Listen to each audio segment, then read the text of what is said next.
Every time na nagsasabi si Duterte ng patay, papalakpak, masaya ang lahat. At sinasabi ng lahat, okay lang ang extrajudicial killing. Okay lang patayin ang mga adik. Okay lang. Pero hindi ba natin naisip? Hindi ba natin naisip na yung mga pinapatay ay mula sa inyo? Dahil marami namang mga adik na mayayaman, nagpa-party drugs pa. Ang mismong anak nga ni Duterte ay pinupost pa sa social media na siya ay nagkaroon ng moment na siya ay bangag sa droga. Pero hindi sila tinatarget. Ang mga tukhang ay wala naman sa Forbes Park, wala naman sa Bel Air, wala naman sa BGC. Pero nandito sa inyong mga komunidad, every time na merong namamatay, always urban poor. Always yung tinatawag nilang squatter. Hindi nyo ba napapansin na yung war on drugs na yan, at ang mga nagsasabing dapat patayin ang mga adik, hindi nyo ba napapansin na yan ay nanggaling dun sa mga uri ng ating lipunan na hindi mahirap? Hindi ba ninyo napapansin lahat ng nagsasabing dapat patayin ang mga adik ay hindi mahirap? Hindi galing sa squatter? Hindi nyo ba napapansin na merong middle class bias pagdating sa war on drugs? Bias ng isang economic class na ang tingin sa mahirap ay basura. Hindi nyo ba napapansin ang nagpapalaganap na okay yan ay yung mga tulad nila Sasot na hindi naman mahirap? Mga middle class. Tulad ng mga alumni ng Ateneo de Davao na ang mga estudyante ng Ateneo de Davao, yung mga nagsusulat sa kanilang school organ, naglabas ng statement at winelcome yung pagka-aresto kay Duterte. Aba, yung mga alumni ng Ateneo de Davao, nagsulat at nagalit doon sa statement of support ng mga estudyante, ng mga mamahayag doon sa official organ ng Ateneo de Davao. At kinundina yung statement na yon at inilabas sa social media yung listahan, ang pangalan ng mga manunulat na yon sa Ateneo de Davao. At ngayon, yung mga manunulat na yon ay nagiging target na ng pananakot, intimidation, pambabastos, pambubusabos. Sino yung mga alumni na yon? Mahirap? Yung mga pumapalakpak na yon sa pagpatay, sila ba'y mahirap? Middle class! Middle class na merong bias pagdating sa mga mahirap. Ang tingin sa mahirap, squatter. Ang tingin sa squatter community ay kriminal. Na nandito galing ang kriminalidad. Na nandito nanggaling ang mga drogista. Na nandito nanggaling ang mga rapist. Na nandito nanggaling ang mga pumapatay. Bias ng middle class yan. Yan ang mga pumapalakpak sa war on drugs. Ang war on drugs ay simpleng mata pobre na pagtingin sa mahihirap. Kaya pinapalakpakan nila dahil wala silang pakialam kung ang mahirap ay pinapatay. Basura ang tingin nila sa mahirap. Hindi nyo ba napapansin yan? Na pinapalamon sa mismong tinitingnan nilang basura. Pinapalamon yung mga mismong matapobreng pagtingin na yan. Na kayo mga mahirap, okay lang kayong patayin. Parehas lang yan na kayong mahihirap, okay lang kayong palayasin sa lupa nyo. Na kayo mahirap, okay lang mawalan kayo ng hanap buhay. Na kayo mga mahirap, batugan naman kasi kayo. Hindi kayo nagtatrabaho.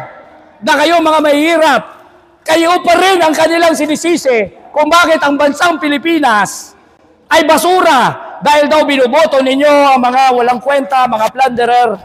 Hindi nila alam na tinatakot kayo. Hindi nila alam na sinisira ang inyong kabuhayan. Ang war on drugs na yan, hanggang umabot na yan sa pagpatay sa inyo. Matapobreng gyera sa droga. Matapobre na patayin ang mahirap. Meron na ba kayong nabalitaan na galing sa Forbes Park? Di ba kamakailan lang nagsabi si Kitty Duterte, gumamit siya? Kinundi na ba nila? Pero kapag kayo, patay. Di ba? Matapobre ang mga nagpapalakpak sa war on drugs na yan. At umabot na sa sukdulan ng mga dinastiya na pwede nilang patayin ang mahihirap. Pwede nilang ubusin 30,000 at pinabalakpakan yan. At itong dinastiyang ito umabot na sa pinakasukdulang forma niya na meron na itong ideolohiya. May ideolohiya na sila. Ang ideolohiya nila ay Dutertismo.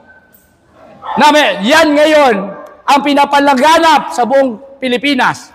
Ito yung ideolohiya ng Dutertismo. Ito yung politika na walang laman. Walang laman. Kapag ikaw ay sumusunod sa Dutertismo, walang kang ibang laman kundi Duterte. Tao! Walang content. Walang sinasabi tungkol sa sahod. Walang sinasabi tungkol sa maralita. Walang sinasabi tungkol sa magsasaka.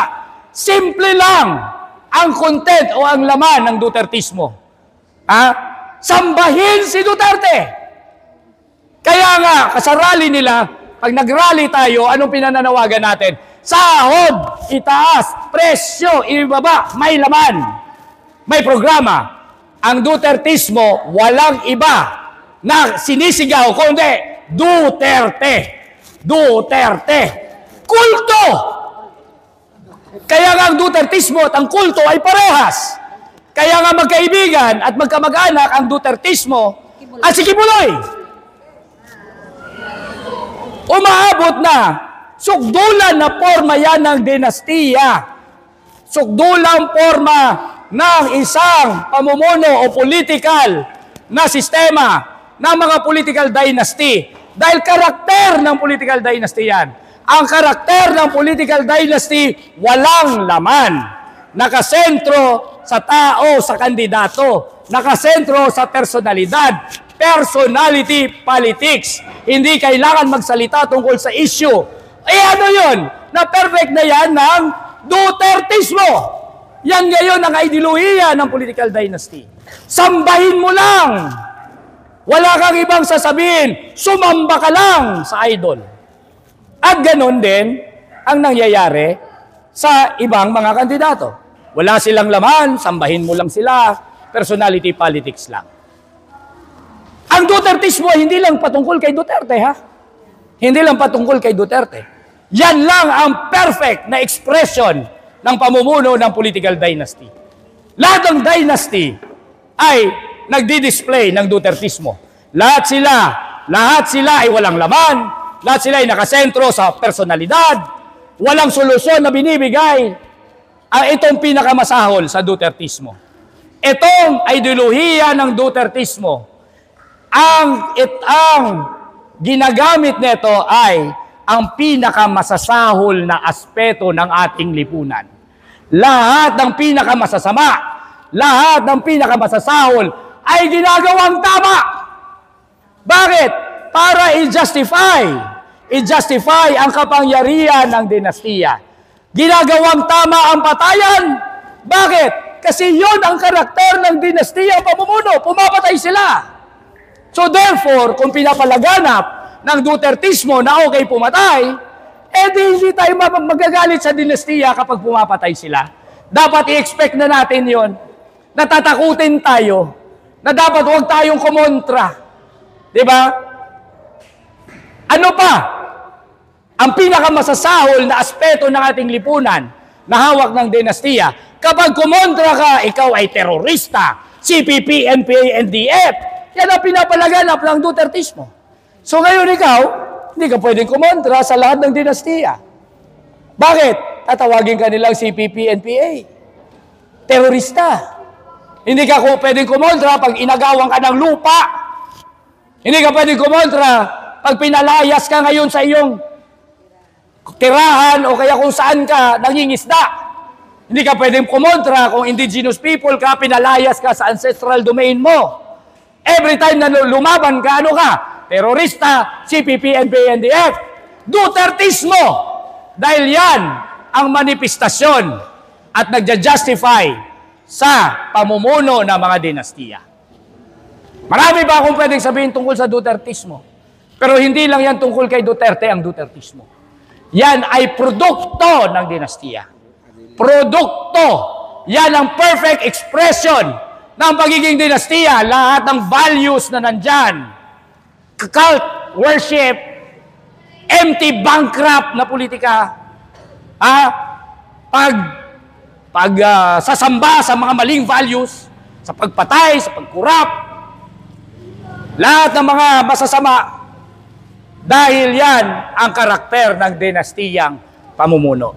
So umabot na tayo na itong dinastiyang pamumuno, nasa perfect form na siya, pwede na siyang pumatay, may impunity na, grabe na ang pagnanakaw, grabe ang pagpapabaya at pagpapalayas, pagdidisposes sa mga mahihirap, at ang values ay baliktad na. Values na ng mga masasamang dinastiya ang okay. Wala ng human rights, wala ng karapatan ng mga maliliit, walang karapatan magreklamo. Ang ibig sabihin noon, umaabot na tayo sa punto na talagang sila na lang ang nasa power at nasa pwesto. Ginagago tayo na itong political dynasties na ito. At ginagago tayo ngayon na dapat sila lang din ang pipiliin natin sa eleksyon. Ginagago tayo nila ngayon at pinapagalaganap nila na either kay Marcos ka lang o kay Duterte ka lang. At ang dapat nating sagot sa eleksyon na to, hindi kami maka-Marcos, hindi kami maka-Duterte. Titindigan namin ang aming mga sarili. Papalayain namin ang aming mga sarili. Doon sa tanikala ng mga dinastiya. Doon sa tanikala ng mga dinastiya, pag lumaya kami, paglalaban namin ang aming mga karapatan. Karapatan mabuhay bilang tao. Paglalaban namin ang aming mga tirahan sa mga lupa na dapat kami ang nandyan nakapwesto. Hindi sila Henry C., hindi sila Manny Villar, kundi kami dahil tao kami at hindi kami basura. Ipaglalaban namin ang karapatan pang tao namin, hindi kami aso na pwede lang patayin. Ipaglalaban namin ang aming kabuhayan, mga mangingisda, magsasaka, manggagawa, mga IP. Ipaglalaban namin ang aming mga karapatan na maglikha ng aming mga pangangailangan at dapat ang buong ekonomiya ng Pilipinas nakatungtong doon sa aming paghanap buhay at paglikha ng mga pangangailangan natin sa buong lipunan. The moment na titindigan natin yun, at yun lang ang pag-asa na ang ating lipunan na ngayon pumapanta na, bumabagsak na sa barbarismo. Yan lang ang pag-asa na ibalik natin muli na maging makatao ang lipunan. Yan lang po. Maraming salamat. Mabuhay tayong lahat.